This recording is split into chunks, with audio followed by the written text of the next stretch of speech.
Good morning. It is Tuesday, January the 18th, and this is The Drill. Welcome to the butchers, bakers, and candlestick makers out there. I'm Ron, your host, and the only true conservative in the United States today. So today, after the daily declaration of spiritual warfare, the Pledge of Allegiance, and the Star-Spangled Banner, we will have Part 5, or Chapter 5 of Part 1 of the book, How We Got Here, the 70s. All that and more when I come back.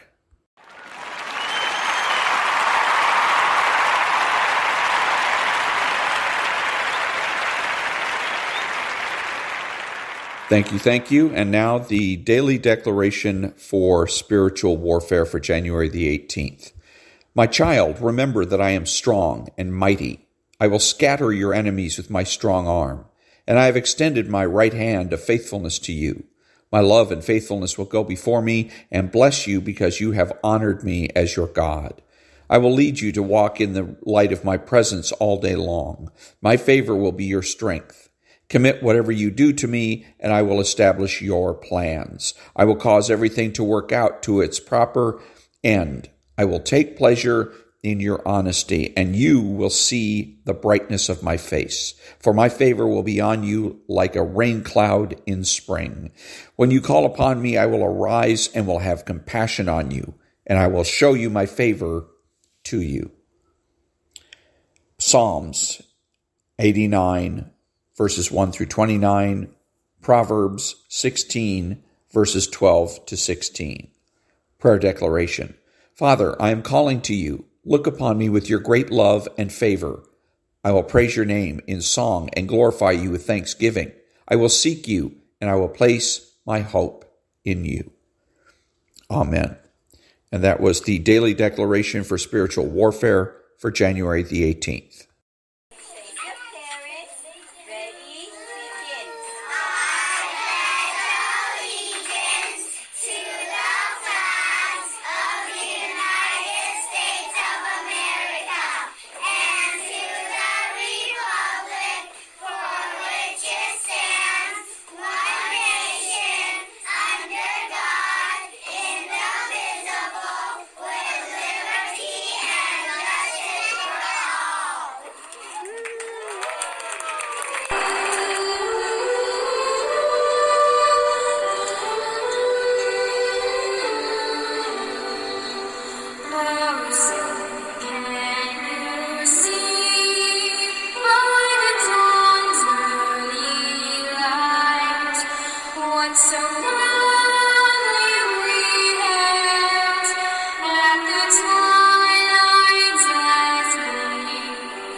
Who is the true conservative?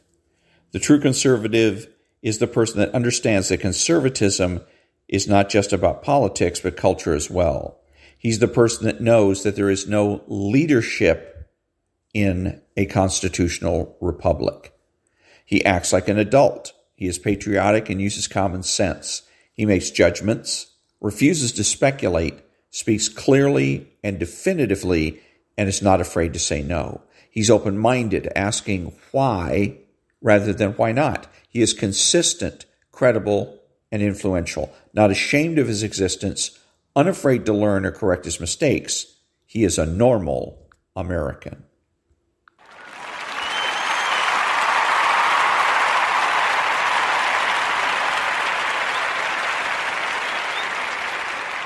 Thank you, thank you. And now, Chapter 5 of Part 1 of the book, How We Got Here, the 70s. Wild and Crazy Guys.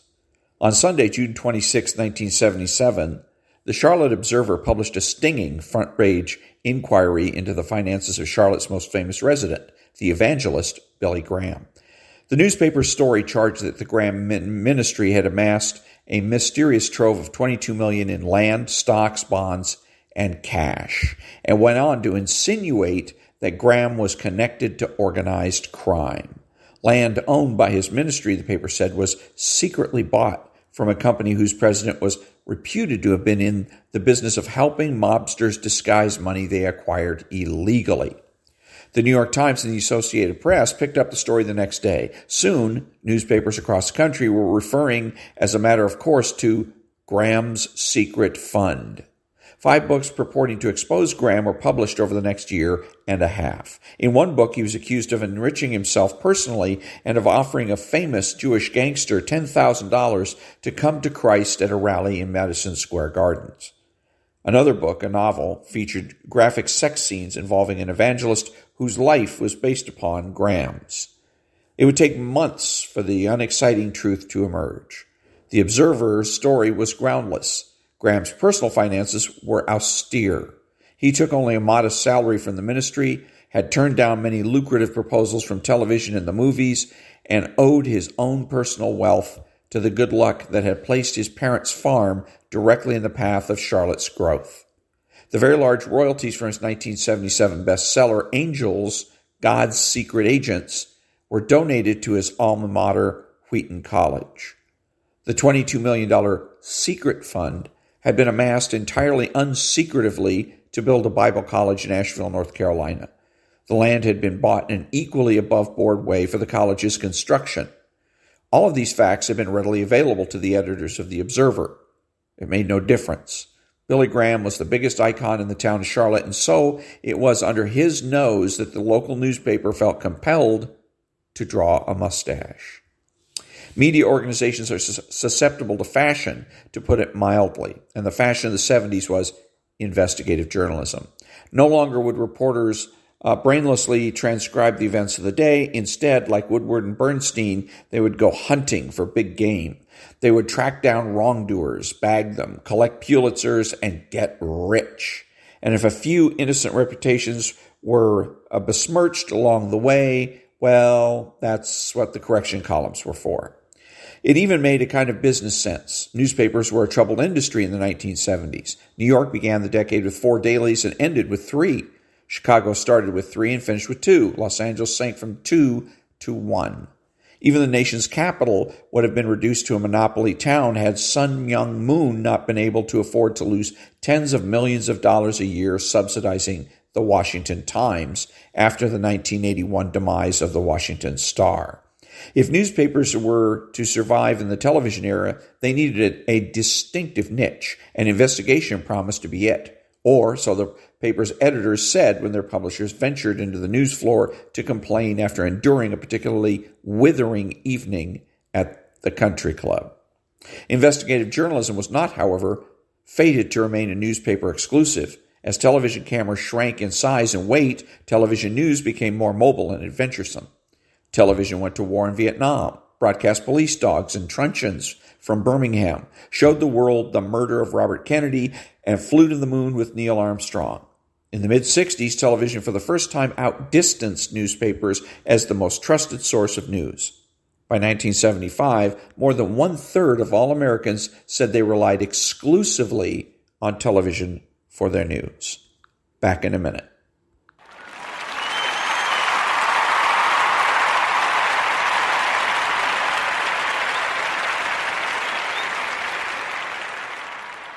Thank you. Currently, politicians were among the last Americans to understand the new medium's significance. In 1964, Democrats and Republicans actually fought out their internal political battles on the floor of their respective party conventions, in foolish disregard of the whirring cameras. George McGovern delivered his address accepting the 1972 Democratic presidential nomination from a stage crammed with defeated rivals and party panjandrums. Just like Harry Truman in 1948, on the apparent theory that it was more important to keep the president of the Pipe Fitters Union happy than to look good on television.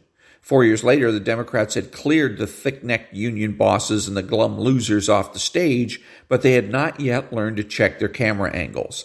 The shot from the camera on the left of the rostrum reached up and above the speaker's head to take in a bored conventioneer reading a paper throughout Jimmy Carter's acceptance speech. However little the politicians understood it, television was remaking their world. Television was, in fact, the only American institution to show a rise in public confidence in the 60s and 70s. This may not be as much of a paradox as it seems, because, as one shrewd observer of the medium has observed, television wins credibility for itself by attacking the creditworthiness of everyone else. Television journalists help define public affairs as suspect.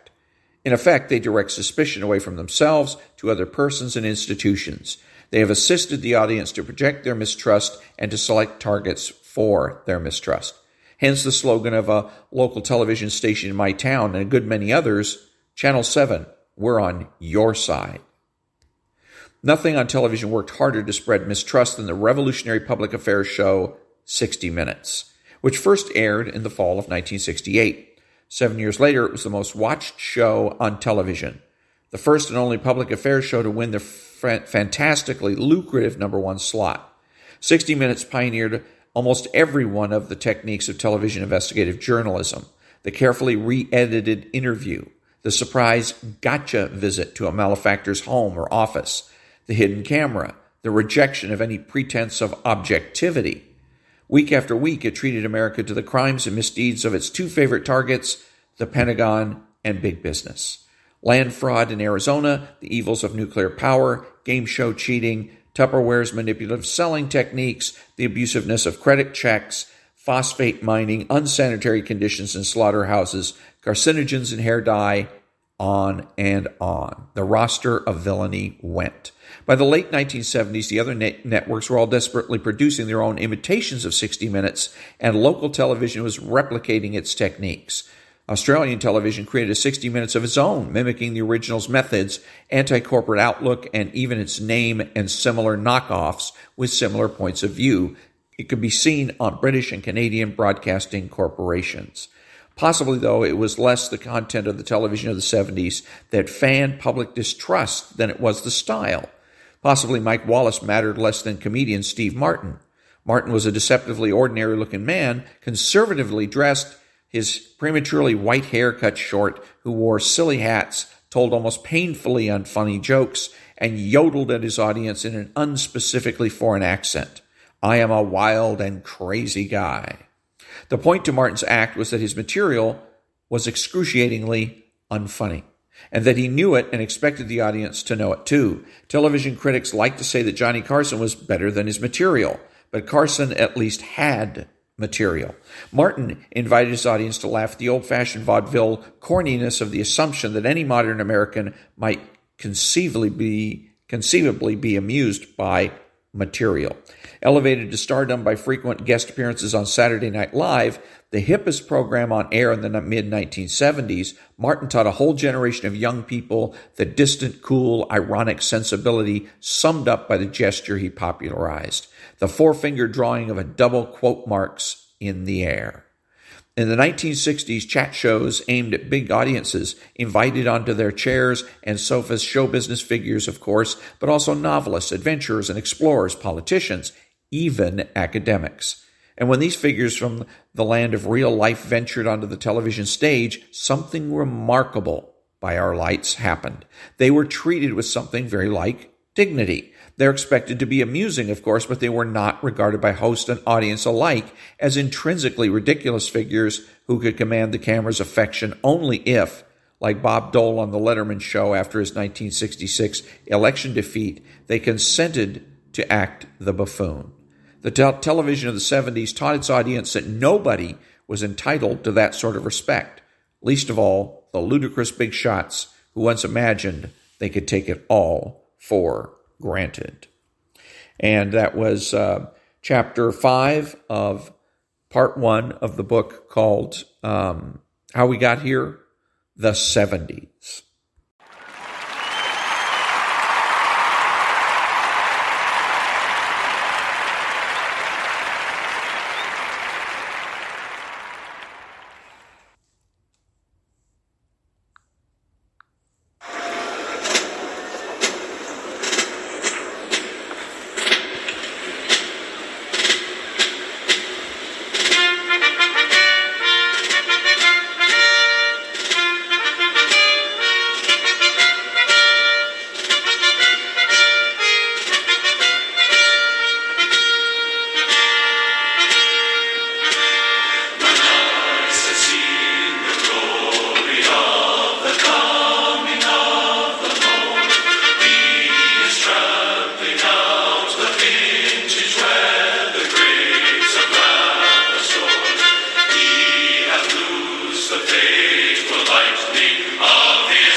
Thank you. And this is Ron, your host, the only true conservative in the United States today, bidding you adios to all the butchers, bakers, and candlestick makers out there, and reminding you to be honest, be smart, be beautiful, and remember that the left has no authority, no power, and they can't win.